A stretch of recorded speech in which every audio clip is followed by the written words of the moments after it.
Il n'y a rien de plus frustrant de sentir que tu t'entraînes fort, mais qu'après avoir forcé comme un malade pendant des semaines, tu n'as pas l'impression que ton corps a changé, même si tu avais l'impression que tu avais une bonne intensité d'entraînement. Et c'est essentiel si tu désires vivre une transformation physique. Mais à quel point il faut s'entraîner fort pour voir des résultats? Plus spécifiquement dans cette vidéo, je vais tenter d'éclaircir l'intensité que tu dois mettre dans ton entraînement pour maximiser tes gains en force et maximiser tes gains en hypertrophie. Mais comment on sait qu'on s'entraîne suffisamment fort pour voir des résultats? Bon, on va définir un truc. Quand on parle d'intensité en musculation, on parle de deux choses.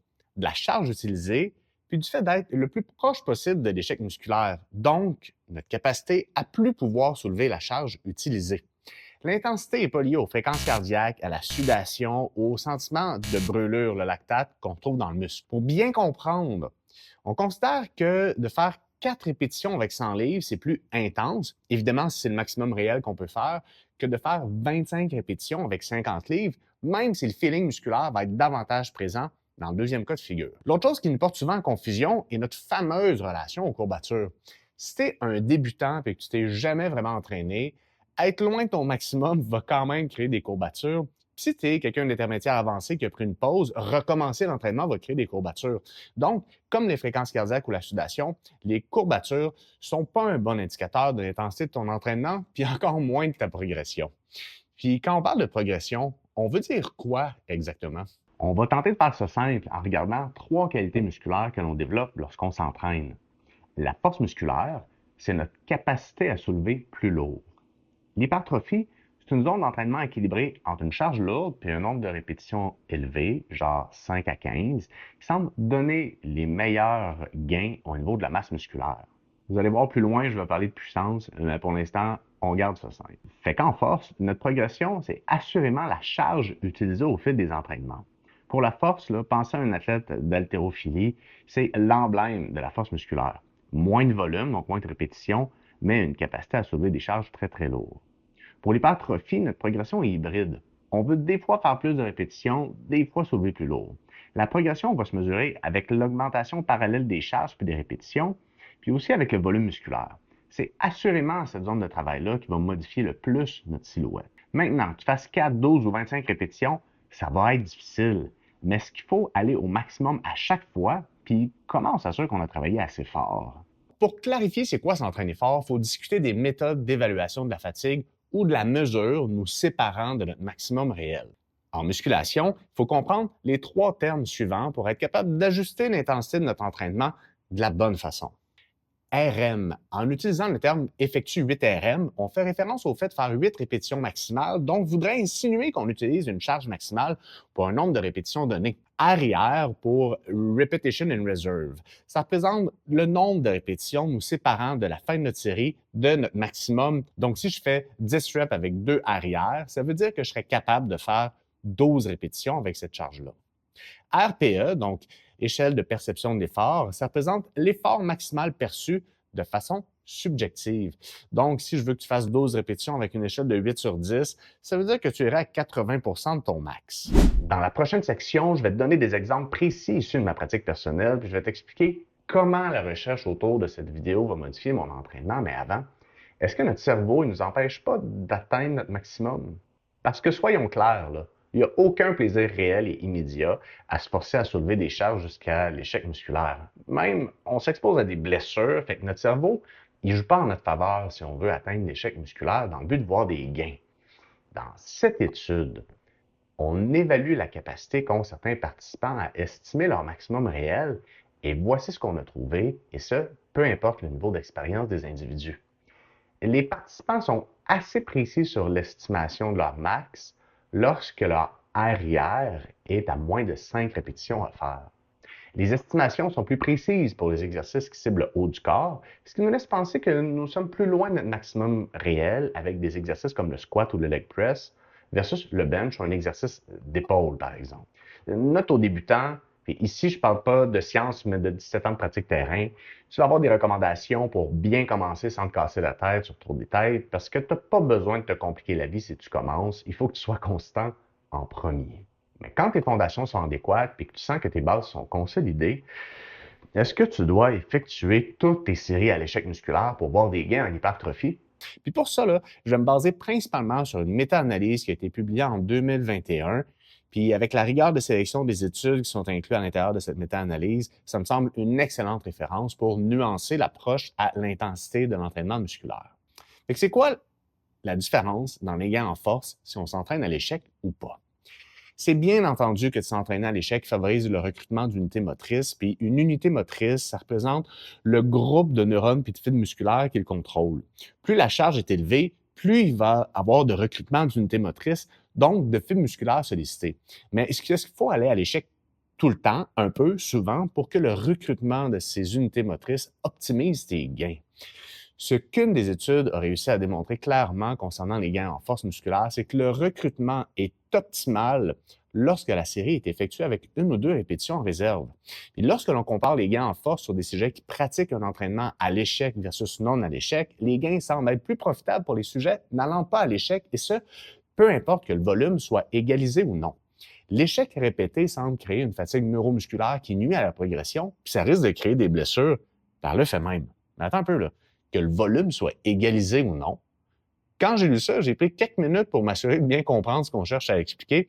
Et pour que tu comprennes, je vais te montrer ma progression personnelle au chest press, ce qui va nous amener à comprendre l'influence que ça peut avoir sur nos gains en hypertrophie. Dernièrement, j'ai utilisé une approche qui voulait que je progresse d'au moins 2,5 livres ou d'une répétition sur au moins une série à chacun de mes workouts, ce qui fait plein de sens. J'ai réussi à bien progresser, mais dernièrement, j'ai senti que je stagnais. J'ai vu une grande progression dans mon chest press, puis j'ai senti que je frappais un plateau. Avec l'idée que j'avais de vouloir maximiser mes gains, je me suis craqué, puis j'ai voulu monter mes charges et faire chacune de mes séries une série à l'échec maximal. Voici mes résultats sur mes 3 derniers workouts. Je me suis entraîné le 14, le 22 puis le 30 avril sur mon chest press. Puis ce qui explique la distance entre les entraînements, c'est la programmation avec un split de 6 jours, mais peu importe. Lorsque j'ai lu que le volume soit égalisé ou non, je me suis penché sur l'analyse réelle de mon volume d'entraînement, calculé comme ça. Série fois répétition fois charge. Puis si on regarde, mon intention de vouloir pousser davantage m'a amené à diminuer le volume total. Donc, je progressais même plus, je régressais. On peut voir aussi que mon volume total est passé de 2560 livres à 2415 livres. Si on regarde la différence entre mes 3 séries et l'idée de faire 4 x 8 avec 90 livres à la place, mon volume aurait été de 2800 livres au lieu de 2400, ce qui est quand même 12 de plus. C'est considérable.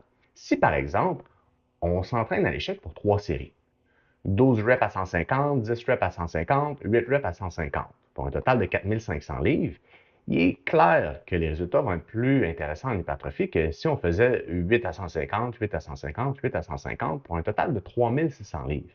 Par contre, si on balance le volume et qu'on fait une quatrième série de 6 reps à 150 livres, totalisant 4500 livres, la recherche nous montre qu'il ne semble pas avoir de différence chez les sujets qui s'entraînent à l'échec versus pas à l'échec. Par contre, s'entraîner de cette façon-là risque de prendre pas mal plus de temps sur le terrain. Puis si je demandais à plusieurs coachs ou athlètes d'expérience dans le milieu, il serait faux de dire que d'utiliser des séries à l'échec, c'est jamais bénéfique. Donc, si le temps est un enjeu, l'entraînement à l'échec de façon intelligente peut permettre d'avoir des gains en hypertrophie avec moins de temps au gym. Par contre, s'entraîner continuellement à l'échec comporte des risques de blessures et de fatigue neuromusculaire dû au manque de récupération. L'autre facteur, c'est la puissance, déterminant de la condition physique que l'on trouve chez les athlètes et qui va de pair avec le développement de la force. Pour beaucoup de sports, plus on est capable de soulever des charges lourdes le plus rapidement possible, puis de répéter ces efforts pour que cette puissance se traduise dans un geste sportif répété, plus la performance risque d'augmenter. Ce qui semble clair dans les recherches qui analysent les gains en puissance, c'est que de s'entraîner sans toucher à l'échec musculaire permet de conserver une vélocité contractile et une qualité d'exécution optimale en diminuant la fatigue neuromusculaire, ce qui se traduit dans une meilleure transposition dans les sports. Donc, voici mes recommandations et mes conclusions vont de pair avec la discussion de cette publication faisant la critique des recherches sur l'importance, ou non, d'aller à l'échec musculaire. En fait, la question, c'est pas échec musculaire ou non, mais bien une zone grise entre une série facile et une série maximale. Pour quelqu'un qui débute l'entraînement musculaire, l'objectif premier, c'est d'apprendre une bonne technique d'entraînement.